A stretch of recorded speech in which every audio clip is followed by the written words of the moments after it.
soleil levant. Oh, la lumière du monde, c'est toi. Que ta lumière luise sur nous. Que ta lumière luise, Seigneur, sur ce pays. Nous avons besoin de toi, Seigneur. Merci. Merci de faire lever, Seigneur, un nouveau soleil sur la RDC. Merci de faire lever un nouveau soleil sur nos vies, sur nos familles, sur toutes nos institutions.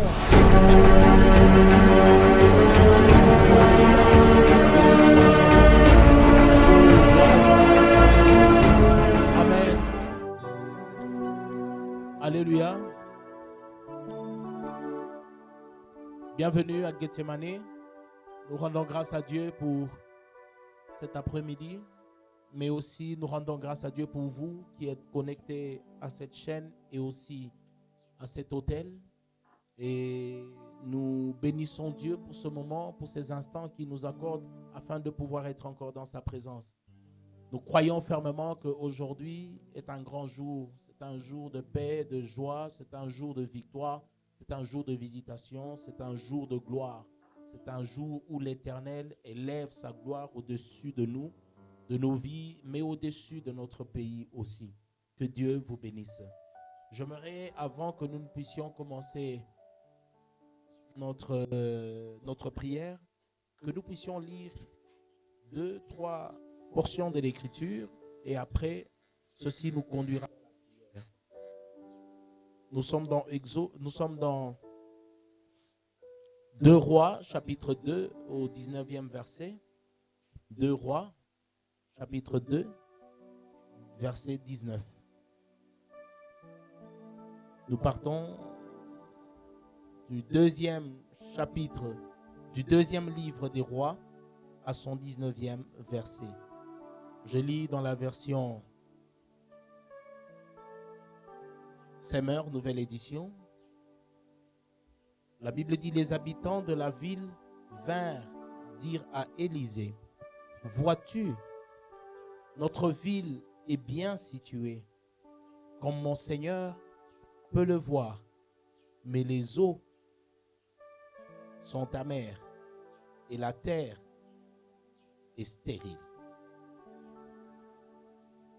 Dans d'autres versions, il est écrit: le séjour est bon,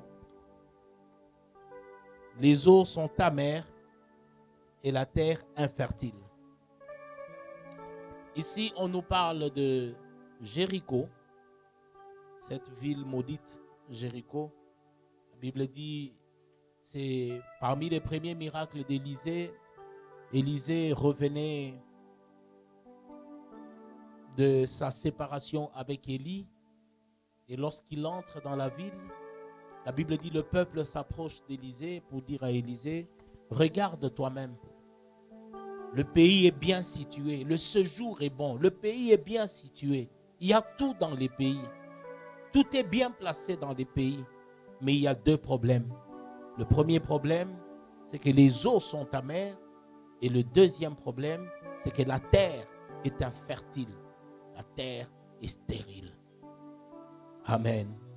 Dans Exode, on nous raconte l'histoire de Moïse. La Bible dit, après avoir traversé la mer, ils arrivèrent à un lieu qu'on appelait Mara. Amen. Et là, ce n'est pas qu'il n'y avait pas les eaux. Il y avait encore des eaux. Mais la Bible dit, l'eau était malsaine. Et Israël ne pouvait pas boire cette eau parce qu'elle était amère. Amen. Et la Bible dit, le peuple d'Israël crièrent à Moïse pour dire: les eaux sont amères.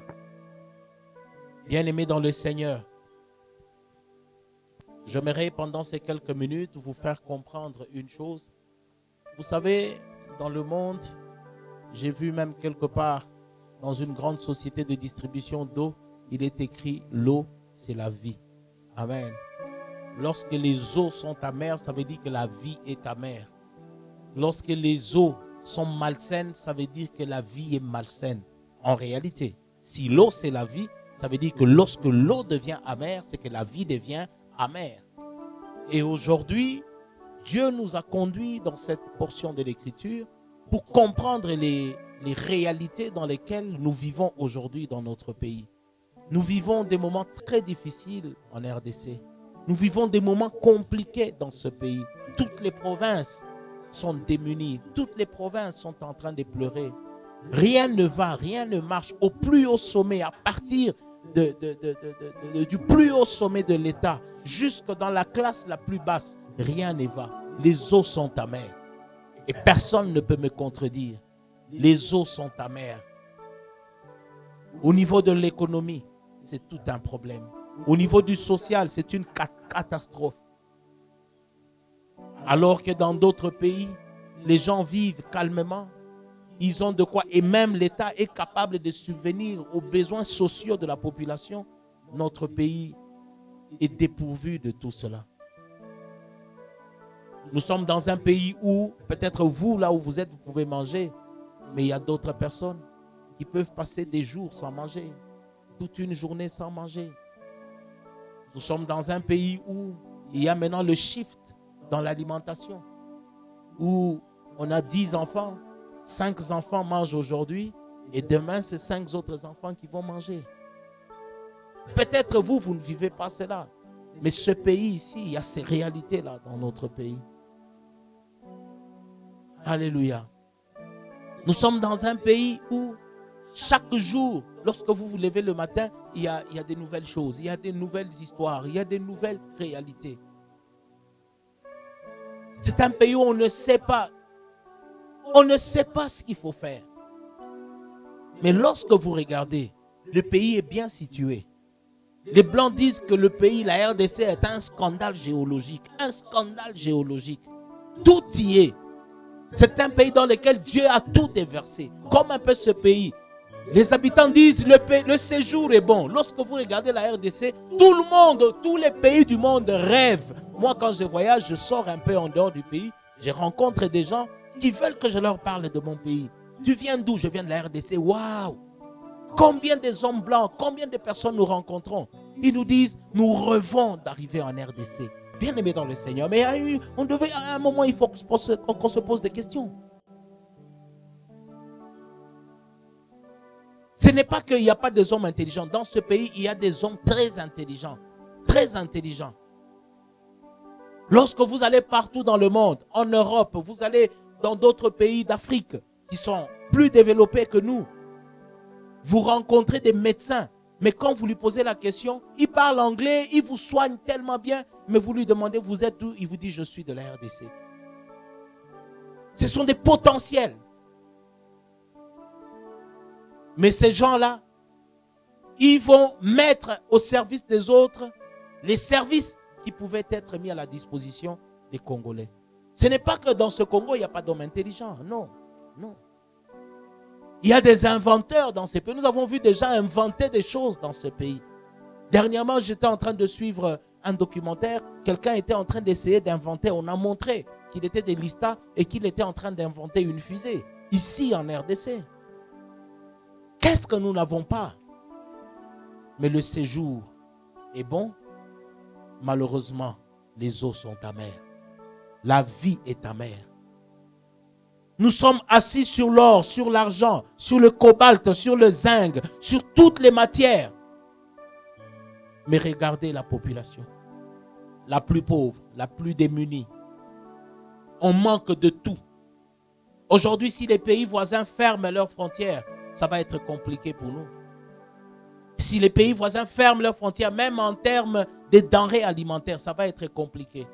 Or, nous avons des étendues et des étendues où nous pouvons planter, nous pouvons récolter, nous pouvons avoir nous-mêmes des industries ici, où nous produisons ici et nous transformons ici même et nous consommons ici même sur place.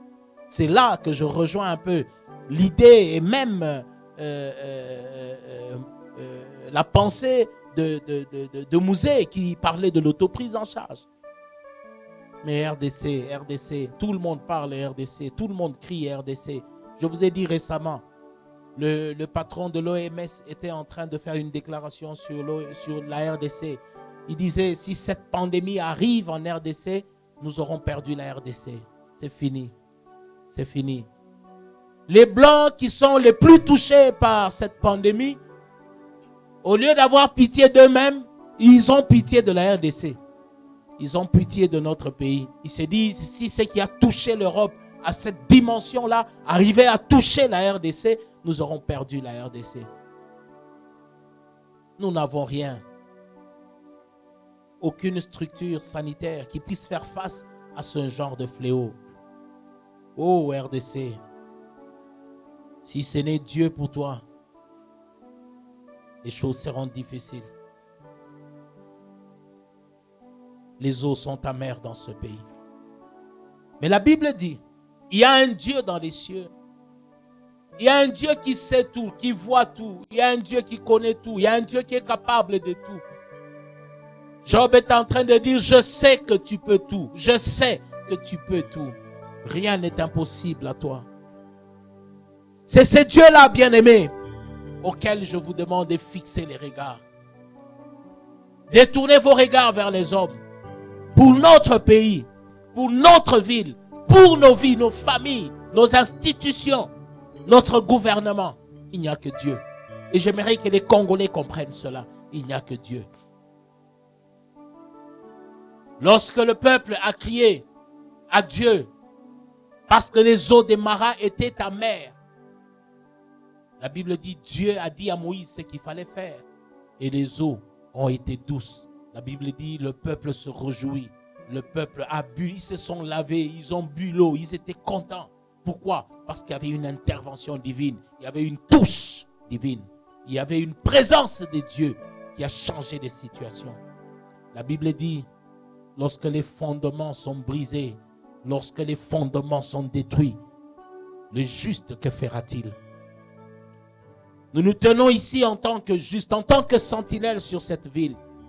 Lorsque les fondements sont brisés, lorsque les fondements sont détruits, le juste, que fera-t-il? C'est le moment de prier, bien-aimés. C'est le moment d'implorer, d'invoquer Dieu. C'est le moment de tourner nos regards vers Dieu. C'est le moment de nous humilier au-devant de lui. Il dit, si mon peuple sur qui est invoqué mon nom s'humilie, prie et cherche ma face. Alléluia.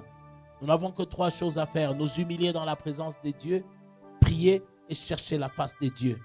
La Bible dit, celui qui s'élève sera abaissé et celui qui s'abaisse sera élevé. Dieu résiste aux orgueilleux, mais il fait grâce aux humbles. Dieu résiste aux orgueilleux. J'aimerais que tu comprennes une chose, toi qui me suis. Dieu résiste aux orgueilleux. Un orgueilleux, c'est celui qui croit qu'il peut tout faire par lui-même. Il est capable de tout par sa force, par son intelligence, par sa sagesse, même par sa richesse. Mais la richesse de la RDC ne suffit pas pour changer la vie des concitoyens de ce pays. L'intelligence des Congolais ne suffit pas pour changer des conditions difficiles. Alléluia. Mais je crois, si nous nous humilions dans sa présence, nous prions et nous cherchons Dieu, la Bible dit, il descendra, il guérira le pays. Notre pays est malade, comme un peu cette ville. La Bible dit, le séjour est bon, le climat est parfait. Lorsque vous regardez, tout est bon, il y a des montagnes. Quand vous arrivez à Bukavu, on vous dit que c'est la Suisse de la RDC. Quand vous arrivez dans le massif, si vous regardez les montagnes, c'est extraordinaire. Peut-être que vous ne quittez pas Goma, mais il faut aller dans les montagnes pour voir. Nous avons la 2e forêt importante au monde. La 2e forêt importante au monde. La RDC regorge du cours, le cours d'eau le plus important du monde. Alléluia. Nous avons des lacs. Tout ce qu'il y a en RDC est spécial, est extraordinaire, est particulier, et tout distingue de la RDC des autres pays. Quand nous voyons le règne animal en RDC, nous avons des races des animaux qu'on ne peut pas trouver ailleurs au monde. Par contre, le monde vient pour chercher s'ils peuvent avoir cela et emmener chez eux. Nous avons tout cela. Les oiseaux, les poissons, nous avons tout dans ce pays. Qu'est-ce qui manque dans ce pays? Mais pourquoi le peuple, la population, est parmi les populations les plus pauvres? Nous sommes comptés parmi les pays les plus sous-développés. Je répète, les plus sous-développés. Est-ce que nous manquons de quelque chose? Est-ce qu'il y a une chose que Dieu ne nous a pas donnée dans ces pays? Est-ce qu'il n'y a pas quelque chose que Dieu n'a pas fait pour nous? J'aimerais dire aux Congolais, Dieu nous aime. Dieu nous aime. Et ce n'est pas pour rien qu'il nous a mis dans ce pays. Mais Dieu a besoin de quelque chose, que nous puissions nous humilier au-devant de lui. Que nous puissions reconnaître Dieu comme étant le souverain. Nous puissions reconnaître Dieu comme étant la source de tout. Il est la source de tout ce que nous avons. Il est la source de tout dans nos vies. Lorsque nous aurons remis Dieu à sa place, alors Dieu agira en notre faveur. C'est pourquoi toi qui es en train de t'occulter, toi qui es en train de te comporter comme un petit Dieu, j'aimerais te dire une chose. L'heure est venue où Dieu s'en va confondre l'intelligence des intelligents et la sagesse des sages. Dieu s'en va confondre la force des forts. Et en ce moment, Dieu va réconforter les faibles. Il va relever ceux qui sont abattus. Il va délivrer les captifs dans ce pays. Il va libérer les pauvres de la pauvreté. Et il est capable. Il est au point de le faire. Il dit, je veux faire une chose qui va étourdir l'oreille de quiconque l'entendra. Elle est au point d'arriver cette chose. Or, quand Dieu dit elle est au point d'arriver, c'est que Dieu a déjà commencé à faire. Nous avons juste besoin d'une chose, de nous humilier. À chaque fois dans la Bible, lorsque le peuple s'humiliait devant Dieu, Dieu descendait et agissait. Lorsque le peuple s'éloignait de Dieu, lorsque le peuple devenait orgueilleux, la Bible dit un peuple au cou roide. Un peuple au cou roide. C'est un peuple rebelle. C'est un peuple désobéissant. C'est un peuple orgueilleux. L'Éternel a abandonné le peuple. Mais lorsqu'il s'est trouvé devant des difficultés, devant les eaux amères, il criait à Dieu. Il revenait vers Dieu pour chercher Dieu. La Bible dit, si tu reviens à moi, je pardonnerai ton péché. Revenons à l'Éternel. Nous avons juste une chose à faire. Il n'y a pas d'autre solution, c'est de revenir à Dieu. Nous avons vu des gens nous faire des dessins sur l'économie. Non, voilà, si nous investissons ceci, si nous faisons ceci, voilà ce qui va arriver, voilà. Tous ces calculs n'ont jamais été atteints. Jamais. On a fait des projections sur 7 ans, sur 10 ans. Nous avons eu toutes sortes de projets. Toutes sortes de chantiers. Un chantier, 2, 5, 10 chantiers. Il y a eu 20, 50 chantiers.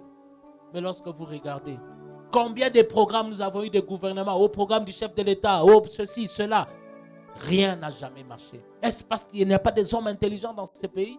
Est-ce parce qu'il n'y a pas des hommes capables dans ce pays? Est-ce parce que ce pays n'a pas de ressources susceptibles, des ressources à même de pouvoir faire face à tous nos problèmes? Qu'est-ce que nous manquons dans ce pays? Si tout le monde peut envier notre pays, qu'est-ce que nous manquons? Qu'est-ce que nous manquons? Nous pouvons avoir des programmes de 10 jours, de 50 jours, de 100 jours, même les programmes de 1000 jours. Tant que Dieu n'est pas au centre de tout, rien ne pourra marcher dans ce pays. On aura des programmes et des programmes. Rien ne pourra marcher. Pourquoi? Parce que nous n'avons pas ramené la croix au milieu de ce pays. Ramenons la croix à sa place. Ramenons la croix à sa place. Remettons la croix à sa place. Alléluia. Aujourd'hui, nous allons nous humilier dans sa présence. Nous avons peu de temps. Mais pendant ces peu de temps, la Bible dit, si tu pries, je t'écouterai. Même dans les ventres du poisson, si tu pries, je t'écouterai. Si Dieu était capable d'écouter la prière de quelqu'un qui s'est retrouvé dans les ventres d'un poisson, il est capable d'écouter ta prière ce soir. Dieu est capable de t'exaucer. Dieu est capable d'agir en faveur du pays. Aujourd'hui, nous n'allons pas prier pour nous. Nous allons prier pour la RDC. Bien-aimés, les eaux sont amères. Les eaux sont amères.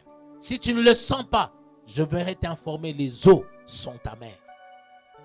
Mais lorsque les fondements sont renversés, lorsque les fondements sont détruits, le juste, que fera-t-il? Le juste, que fera-t-il? Dieu nous a placés sur ce pays en tant que serviteurs de Dieu, revêtus du pouvoir divin, comme des sentinelles. Comme des sentinelles. Et ce soir, je suis en train de sonner à la trompette. Je suis en train de sonner à l'alarme. Les eaux sont amères. Les eaux sont amères. Le pays est bon. Le séjour est bon. Mais les eaux sont amères. Or, l'eau, c'est la vie. La vie est devenue amère. Face à cette pandémie, face aux difficultés socio-économiques, culturelles par lesquelles traverse notre pays, les eaux sont devenues amères. Mais lorsque les fondements sont renversés, Le juste, que fera-t-il? La Bible dit, si mon peuple sur qui est invoqué mon nom s'humilie, prie et cherche ma face. La Bible dit, vous me chercherez et vous me trouverez si vous me cherchez de tout votre cœur.